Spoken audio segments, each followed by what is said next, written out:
আজকে আমি দেখতে চাই কারা কারা আমাকে মন থেকে ভালোবাসে। যারা যারা আমাকে মন থেকে ভালোবাসে তারা আজকের ভিডিওটা পুরোটাই দেখবে, দেখে ভিডিও রিলেটেড কমেন্ট করবে। তাহলেই কিন্তু আমি তাদের পরিবারে গিয়ে আজকে ভালোবাসা দিয়ে আসবো। এখান থেকে দুদিন আগে মনটা একদমই ভালো লাগছিল না, তো মন ভালো করার জন্য চলে গেছিলাম বাড়ির কাছাকাছি কসবাতে, আমি আমার সেজো মামির বাড়িতে। আমার সাথে গেছিল আমার মেজো মামার ছেলে, মানে আমার মামাতো ভাই। এসেই দেখো আমার জন্য ডিমের কষা রান্না করেছে। দেখে মনে হচ্ছে ও রান্না করেছে?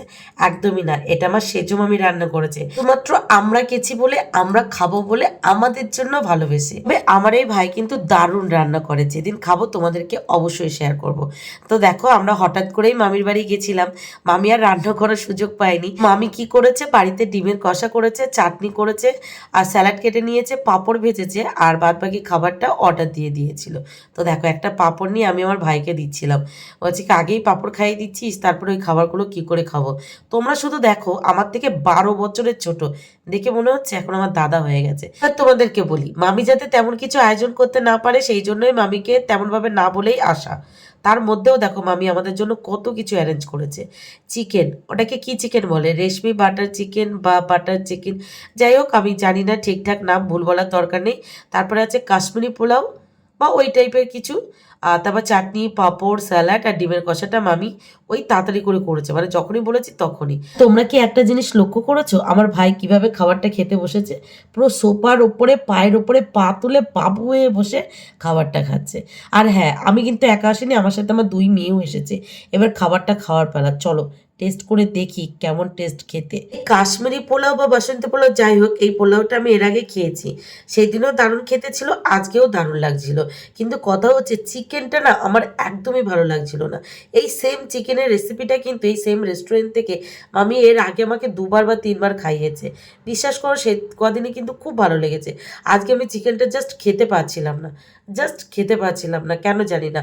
হয়তো ওই জ্বর থেকে ওঠার পর থেকে আমি চিকেন, মাছ এগুলোর গন্ধ নিতে পারছি না, সেই কারণে হতে পারে। তবে বিশ্বাস করো, রেস্টুরেন্টের ওই চিকেনের থেকে মামির হাতের ডিমের কষাটা এত অপূর্ব খেতে হয়েছিল, ও মাই গড। মামির হাতের ডিমের কষার কাছে ওই চিকেনটা জাস্ট জিরো আর ফিকে ফিকে লাগছিল।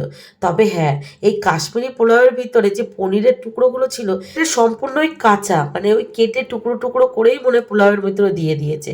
সাথে আনারসের টুকরো ছিল, একটু তরমুজের টুকরো ছিল, কিশমিশ, কাজু বাদাম সব ছিল, খেতে বেশ লাগছিল।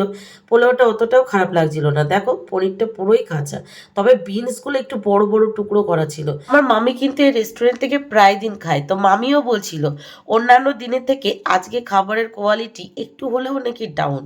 কি জানি, হয়তো সেই দিন কিছু একটা প্রবলেম হয়েছিল। তো যাই হোক, দেখো বিনসগুলো কত বড় বড় টুকরো করা। আমি বিনস খেতে না একদমই পছন্দ করি না, মানে অন্য সবজি খেয়ে নিই কিন্তু বিনসটা একদমই পছন্দ না। গাজর খেয়ে নেবো বা বাদ বাকি ভেজিটেবলস খেয়ে নেবো, কিন্তু বিনসটা একদমই পছন্দ করি না। তো সেগুলো তুলে দেখো আমার ভাইকে বলছিলাম তুই খা। ভাইয়ের কিন্তু অনেকক্ষণ আগেই খাওয়া হয়ে গেছে। আমি না ওই জ্বর থেকে ওঠার পর থেকে কিছু খেতে পাচ্ছি না, আর খিদেও লাগছে না। আর তার উপরে চিকেন, মাছ এগুলো তো খেতেই পাচ্ছি না। তার উপরে বুঝতেই পারছো সংসারের এত কাজ বাজ, 2টো বাচ্চাকে সামলানো, রাত জেগে ভিডিও করা, সেটা এডিট করা, ঘুম না, মানে সব মিলে যা তা অবস্থা। মামির বাড়ি এসেছি পুরোটাই রিল্যাক্স করার জন্য। এইদিকে দেখো ভাইকে বসিয়ে দিয়েছি মাথা ম্যাসাজ করার জন্য। আমার থেকে কিন্তু 12 বছরের ছোট, দেখে মনে হয় না। যেহেতু ও হেলদি আমিও হেলদি, সেই জন্য মনে হয় কি যে না আমরা সে, মানে ও আমার থেকে হয়তো খুব একটা ছোট না। তো রাত যখন 12:30 পৌনে 1টার মতো বাজে, তখন হঠাৎ ভাইকে বললাম ভাই আমাকে এই জোম্যাটো অ্যাপটা ডাউনলোড করে দে তো, আর এখানে কিভাবে খাবার অর্ডার করে সেটাও শিখিয়ে দে। বলার সাথে সাথে ও আমাকে অ্যাপটা ডাউনলোড করে দিল, কিভাবে অর্ডার করতে হয় শেখানোর জন্য খাবারটা অর্ডারও করে দিল। দেখো রাত ওই 12:30 পৌনে 1টার কাছাকাছি বাজে, তখন খাবার চলে এসেছে। মামি বলছে তোমরা পাড়াও বটে। মামি, আমি আর আমার ভাই আসলে মামিকে পুরো পাগল করে দিই। এই মামির বাড়ি আসলে মন না জাস্ট ভালো হয়ে যায়। মামি এত ভালোবাসে, তোমাদেরকে কি বলবো। মামিকে ক্যামেরার সামনে নিয়ে আসিনি এই কারণে, কারণ আমার মামি ক্যামেরার সামনে কমফোর্টেবল না। তবে এইটুকু বুঝে নাও আমার মন ভালো করার জন্য মামির বাড়ি এসেছি, তাহলে মামি আমাদেরকে কতটা ভালোবাসে। মন খারাপ ছিল, শুধুমাত্র মন ভালো করার জন্য মামির বাড়ি এসেছিলাম। আর হ্যাঁ, পুরী ঘুরতে গেছিলাম, পুরী থেকে মামির জন্য ছোট্ট কিছু উপহার এনেছিলাম। অ্যাকচুয়ালি সেই গিফটগুলোই মামিকে দিতে এসেছিলাম। সব মিলে আজকের ভিডিওটা এই পর্যন্তই। চলো টাটা, সবাই ভালো থেকো।